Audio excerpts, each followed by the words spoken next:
Remember, the essential question is what I most want you to understand from this lesson. In this lesson, the essential question is, how did Mali, Ghana, and Songhai grow rich in West Africa? This lesson, the notes are worth 2 points each, and the questions are worth 15 points. So don't forget the questions. If you don't understand them, please come to Zoom with that question. Please make sure you have typed your name. The block should be filled in for you. In the notes and the vocabulary, make sure all boxes, lines, or bullets are filled out completely.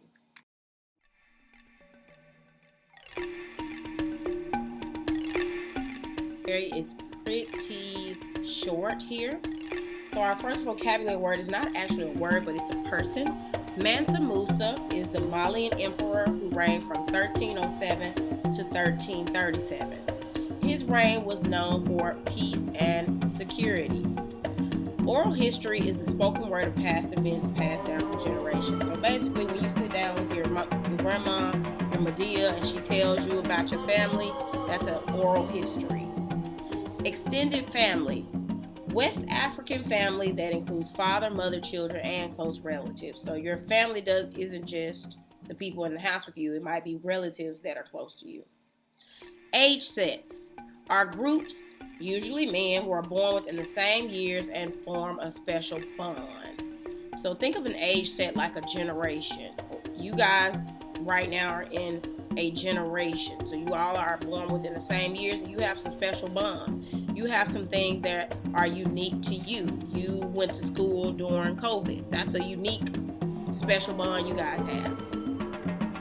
Animism. It's a West African belief that bodies of water, animals, trees, and other natural objects have spirits. That means the water has a spirit, animals have a spirit, natural objects like a pencil has a spirit. And for that reason, they felt like certain things should be treated better. A griot is a West African storyteller that remembers and tells West African history. So this is the person who's probably going to also help pass down some of these oral histories. And griots were viewed as very important in West Africa. Our last word is sub-Saharan Africa, which is basically a region south or below the desert of the Sahara. There were only a few promising countries in Africa, like Egypt and Nubia from our last lesson. There were some other amazing countries, and again, I want to further prove to you that we have an illustrious, beautiful history of success and achievement. All right, so our 3 other countries are Ghana, Mali, and Songhai. These were all prosperous and each built on the other. So the first one is Ghana, and like the other ones, it is in sub-Saharan Africa. What that means is that south of the Saharan Desert. And here is Ghana here. So that's why it's called West Africa, because it's on the west part of Africa. All right. There are 3 countries, like I said, in sub-Saharan Africa: Ghana, Mali, and Songhai. They are mainly going to grow through trade. That means the things they created, they traded with other nations. These things include things like copper, horses, salt, and luxury goods. These were traded for gold, ivory, and slaves. Yes, Africans did own slaves.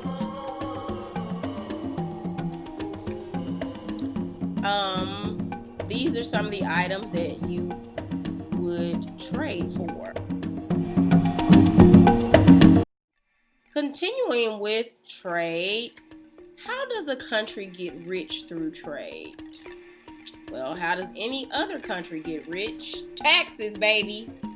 They grew so rich they had to keep their gold in secret locations to keep people from stealing it. Ghana reigned from 700 to 1000 by conquering other kingdoms, enslaving people, and forcing other areas to pay them tribute.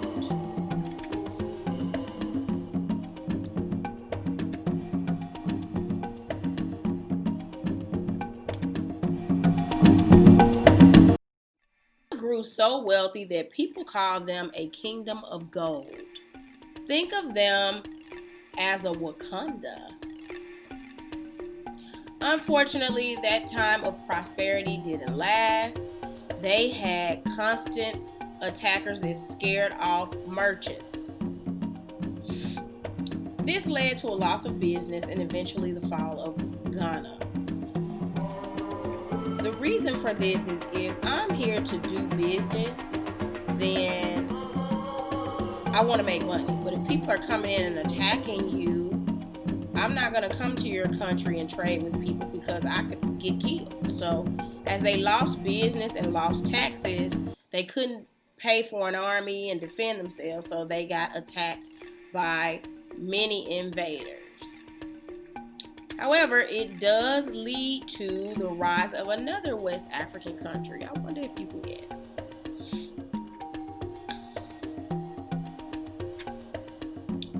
Question 1. I know you guys love these questions so much. It asks you, how did Ghana's rulers become powerful? Before I answer this, a great way to answer questions is to restate the question. So, for example, our question asks how Ghana's rulers grew rich and powerful. So, I would say Ghana's rulers grew rich and powerful through trade and the taxes from that trade. So, you can't say I ain't never gave you none, I just gave you an answer. So, y'all. As I said, Ghana's fall gave rise to another African country, Mali. They gained control of the routes through the Sahara to transport goods that Ghana initially controlled and taxed. If you look at what was Ghana, you can tell that Mali just kind of swallowed Ghana into its new empire. So here's Ghana, and here is the Mali Empire. Under their most important ruler, Mansa Musa, they gained peace and security, fame throughout the Muslim world for their university and riches. That's right, an African nation was well known throughout the world for education. Mansa Musa, who was a Muslim, traveled to Mecca, which is a big thing for Muslims, and he helped spread the amazingness of Mali to the outside world. And as a result, people wanted to come there and go to school there. So again, black people, not known for the negative, but for education, for religion, for law. Question number 2. What were the main achievements of the rulers of Mali? Please answer in a complete sentence. I just discussed this in the last slide, so if you don't have it, just rewind. You better have question 1 right at least. Look at the Empire of Ghana. Then here's the Empire of Mali. And finally, our last country, Songhai, or Empire Songhai. What do these two have in common?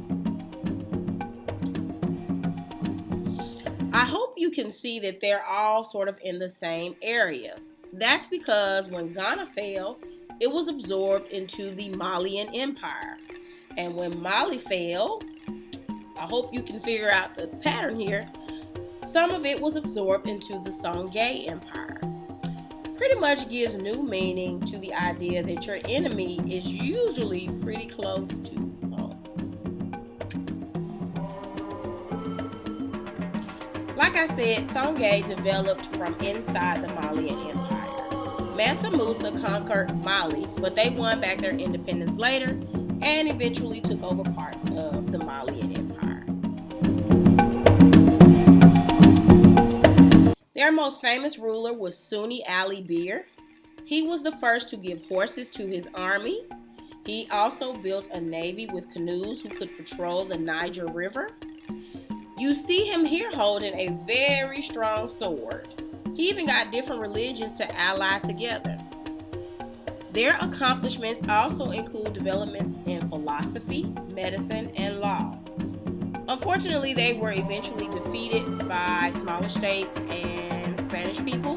But again, look at these amazing accomplishments, the developments, giving horses to your army, patrolling the Niger River, creating alliances, developments in philosophy, medicine, and law. Again, if you are African American, come from an illustrious past.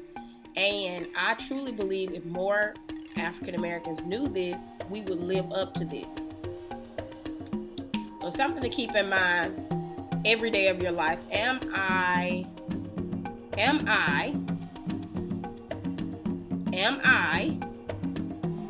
living up to my ancestors like Sunni Ali Bir or Mansa Musa? What is the culture of Songhay? Well, oral histories.